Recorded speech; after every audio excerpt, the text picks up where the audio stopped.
일본 후쿠시마 원전 오염수 방류가 시작되면서 농어민들의 걱정과 분노가 깊어지고 있습니다. 가장 먼저 오염수 유입이 예상되는 제주에서는 대규모 집회가 열렸습니다. 박주연 기자가 보도합니다. 핵오염수라고 써있는 드럼통에 담겨지는 제주산 수산물. 핵오염수로 제주 바다가 오염돼 해녀와 어민 등의 생존권이 박탈됐다며 상복을 입은 해녀와 어민들이 관을 들고 이동합니다. 방류 중단을 요구하기 위해 일본 총영사관으로 향하는 농어민들. 그러나 경찰이 막아서면서 충돌이 빚어집니다. 대치 끝에 길이 막히자 농어민들은 입었던 상복과 수산물들을 불태우며 제주도지사라도 일본 총영사를 불러 항의하라고 촉구했습니다. 제주 어민의 상터인 바다에서 제주도민을 쫓아내는 폐악을 막아내는 것이 지금 우리 모두가 해야 할 일이다. 해녀들도 집회에 동참했습니다. 오염수 방류 이후 물질에 대한 두려움과 불안이 커졌기 때문입니다. 매일 핵오염수가 흘러들어올지 모르는 걱정을 하면서 살아가는 이 현실이 편안하십니까?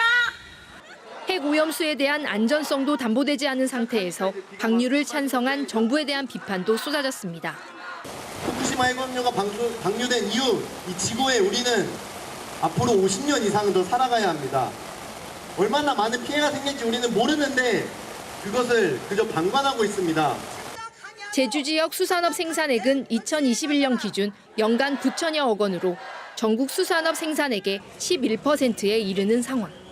제주 범도민 운동본부는 일본 정부가 후쿠시마 원전 오염수 방류를 중단할 때까지 대규모 항의 집회를 계속 이어나갈 계획입니다. MBC 뉴스 박주연입니다. 일본 원전 오염수 방류로 중국에서 일본산 수산물 수입을 전면 금지하고 있는데요. 제주 수산물에 대한 아시아 국가들의 선호도가 높아 반사 이익이 기대되지만 수출 기반 시설이 열악해 어려움을 겪고 있습니다. 이소영 기자입니다. 냉동 창고 문이 열리자 상자를 가득 실은 지게차가 나옵니다. 세관 스티커를 붙인 뒤 대형 트레일러로 옮겨 싣습니다. 말레이시아로 첫 수출길에 오른 제주산 고등어입니다. 1차 수출 물량만 26톤. 제주 수산물에 대한 아시아 국가들의 선호도가 높은 데다 어종도 풍부해지면서 새로운 판로가 생겨나고 있는 겁니다. 수온이 지금 제주도 근해로도 많이 접근을 해가지고 전고등어 수준이 많이 나다 보니까 충분히 나갈 수 있는 경쟁력을 이제 어느 정도는 아열대 기후가 되면서 많은 그 경쟁력을 갖추게 된 거죠. 하지만 수출 과정이 쉽지만은 않습니다. 일본 원전 오염수 방류 이후 큰 타격을 입은 도내 수산업계가 수출로 활로를 모색하고 있지만 기반 시설은 턱없이 부족한 상황입니다. 위판장에서 선별 과정을 거친 수산물은 제주에서 1차로 얼린 뒤 대형 냉동 창고가 있는 부산으로 가서 해당 국가로 수출됩니다. 특히 유럽 국가로 수출하려면 위생과 규모 등 기준에 맞는 냉동 창고에 보관한 증빙 이력이 있어야지만 제주에는 그런 시설이 없기 때문입니다. 보관비와 하역비 등 물류비를 더 들여 수출해야 하다 보니 가격 경쟁력은 당연히 떨어집니다.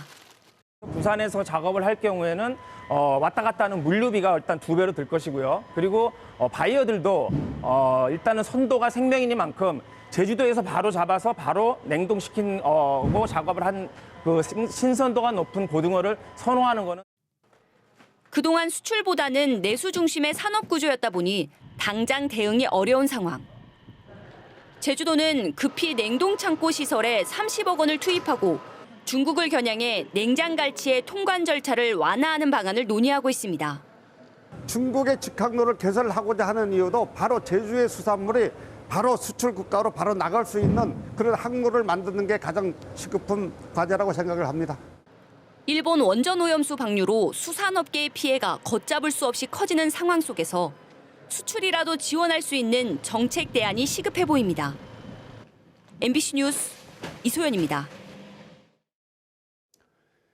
택시기사가 손님을 싣고 받은 수입금을 모두 회사에 내면 회사는 기사에게 월급을 주는 전액관리제가 이 편법으로 운영되고 있다는 보도 오늘도 이어가겠습니다. 이 대부분의 택시 업체가 사실상의 산업금제를 운영하고 있지만 이 전액관리제 시행 3년이 넘도록 제도가 개선되지 않으면서 이전보다 수입도 줄어드는 등 이 택시 기사들의 손해만 더 커지고 있습니다. 홍수연 기자입니다. 영업용 택시를 운전하는 김덕윤 씨. 지난해 가을 전액관리제를 위반했다며 회사에서 해고를 당했습니다. 전액관리제 시행에도 회사가 하루 기준 운송 수입금을 15만 8천 원으로 정하고 초과한 금액에 대해서도 일부를 공제하는 것에 항의하자 해고한 겁니다. 김 씨는 이후 지방노동위원회에서 부당 해고로 인정돼 복직했지만 사실상 산업금제는 개선되지 않고 있습니다. 전액관리제라는 명목하에서 이 산업금은 그대로 놔두고 거꾸로 역용해가지고 추가 운송 수익금에 대해서 6대4. 그게 제일 문제가 되죠. 제주에는 택시업체 34곳이 영업하고 있는데요. 취재 결과 업체 대부분은 기사들에게 하루 일정액의 운송 수입금을 내도록 하는 사실상의 산업금제를 운영하고 있는 것으로 나타났습니다. 과거 산업금제에서는 기사들의 순수입이었던 기준 운송 수입금 초과액도 전액관리제 시행 이후에는 회사가 일정 비율로 공제하거나 각종 세금까지 기사에게 부담시키는 경우도 있습니다. 이렇다 보니 기사들은 오히려 이전보다 수입이 더 줄었다며 제도 개선을 요구하고 있습니다. 앞전에 저희들이 그냥 산업금만 내고 나머지는 받아가는 것보다 지금 더 내요. 그다음에 그걸 또 악용해가지고 부가세를 더 내 사무실 사장들은 더 받아가고. 지금까지 제주에서 택시 전액관리제 위반으로 적발돼 행정 처분이 내려진 것은 16건, 과태료 6,300만 원이 부과됐습니다. 하지만 일부 업체들은 과태료 부과를 빌미로 초과 운송 수입금 공제 비율을 높이는 등 기사들에게 부담을 전가하고 있습니다. 성과급을 주기 위한 기준금 정하는 것도 국토부에서는 가능하게 했고 초과물에 대해서도 7대4 아니면 6대4 2대1 이런 식으로 그거는 국토부에도 명확한 얼마 이렇게 해라 이런 규정이 없어요. 택시의 위험 운전을 막고 기사들의 생계 유지를 위해 도입된 전액관리제. 제도의 취지대로 운영될 수 있도록 제대로 된 실태 조사를 통한 개선이 절실합니다. MBC 뉴스 홍수현입니다.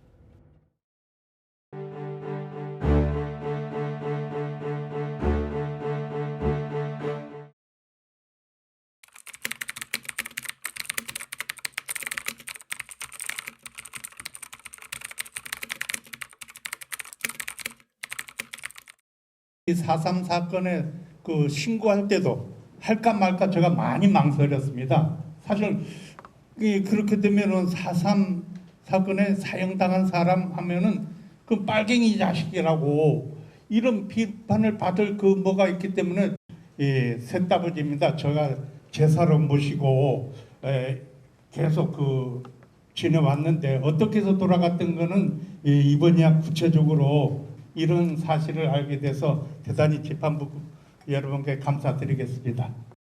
막내 동생으로서 지금까지 사회적으로 억압받았던 어떤 그런 거에 불편한 마음이 지금까지 있지 않나 하는 아들로서 생각을 합니다. 오늘 이 시간 이후로 아버님께 가서 이런 과정을 상세히 설명을 드리고 지금까지 그 가슴속 깊이 억압된 아니면 무서웠던 그 심정을 내려놓을 수 있도록 잘 설명드릴 수 있도록 하겠습니다. 아버지는 마포형무소로 가고 저희 삼촌은 그때 당시 관덕청 경찰서로 갔다고 했는데 그게 정도로 비영장해 가지고 전부 다 학살됐습니다. 저희 큰아버지도 죽여버리고 셋아버지도 죽여버리고 할머니 꼬당 다 죽여버리고 저희 식구 5을 다 죽여버렸습니다. 근데 이것을 원망할지도 없고 그때 당시에 저는 밥 먹으면 살 수가 없습니다. 어릴 때라 놓으니까 다 죽여보니까. 참 억울하게 돌아가셨구나 해서 좀 마음이 많이 아프고요. 그리고 저희 할아버지가 돌아가셔서 저희 아빠가 갓난아기셨어요. 그때 그래서 부모 없이 참 불쌍하게 사셨거든요. 이제 할아버지나 이제 아빠 생각하니까 좀 마음이 많이 무겁고 아프고. 주문 피고인들은 각 무죄, 피고인들 모두에게 무죄 판결 선고합니다.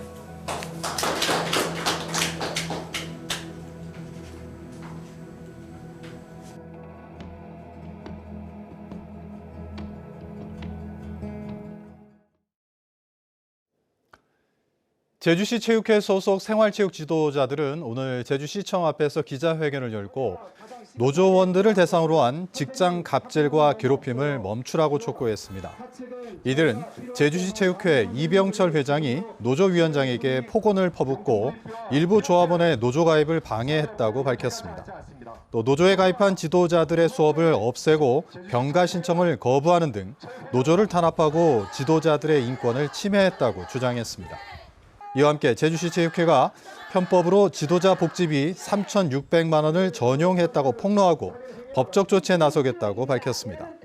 이에 대해 제주시 체육회는 노조 탄압을 한 적이 없고 예산상 지도자 복지비 항목이 없다며 추경 예산으로 지원할 계획이라고 밝혔습니다. 내년 정부 예산안에 제주 제2공항 기본 설계비가 포함됐습니다. 정부가 오늘 공개한 2024년도 예산안에 반영된 제주 제2공항 기본 설계비는 조달 수수료 5억 원을 포함해 173억 원으로 책정됐습니다. 이 예산안은 다음 달 1일 국회에 제출되며 상임위별 심의와 본회의 의결을 거쳐 오는 12월 확정됩니다. 제주 제2공항 범시민 포럼이 출범했습니다. 김용화 전 제주도의회 의장과 양병식 전 서귀포시장 등이 공동대표를 맡은 이 포럼은 오늘 서귀포 파크 선샤인 제주호텔에서 창립총회를 갖고 제2공항의 조속한 추진을 위해 노력하겠다고 밝혔습니다. 한편 오늘 창립총회에서 내년 총선 출마가 예상되는 고기철 전 제주경찰청장이 명예대표로 추대됐습니다. 도내 한 운동업체가 돌연 휴업해 회원들의 고소와 고발이 잇따르고 있습니다. 제주 동부경찰서는 도내 모 필라테스 업체가 사전 안내와 환불 없이 영업을 중단해 피해를 입었다는 고소가 25건 접수돼 조사에 나섰습니다. 해당 업체 대표는 외부와 연락을 끊고 업체는 어제부터 휴업 안내를 통보한 가운데 경찰은 회원권을 결제한 소비자들과 강사 등을 상대로 정확한 피해 규모와 대표 소재를 파악하고 있습니다. 제주에서 생산된 유제품에서 기준치를 초과한 세균과 대장균이 검출됐습니다. 식품의약품안전처가 지난달 유가공업체 등 410여 곳을 점검한 결과 농업회사법인 주식회사 제주우유에서 세균수가 기준치를 넘는 유제품을 적발했다고 밝혔습니다. 식약처는 이 제품들을 회수해 폐기 조치했습니다. 전국 최초 민간협력의원이 서귀포시 대정읍에서 오는 10월 개원합니다. 서귀포시는 서귀포시 365 민간협력의원 운영자가 선정됨에 따라 계약을 체결하고 오는 10월 개원할 계획이라고 밝혔습니다. 운영자는 현재 서울에서 정형외과를 운영 중인 박영준 원장으로 지난 2018년에 주간 시사전문지가 선정한 대한민국 100대 명의의 이름을 올렸었습니다. 전국에서 처음으로 아동에게 건강체험 활동비가 한시적으로 지원됩니다.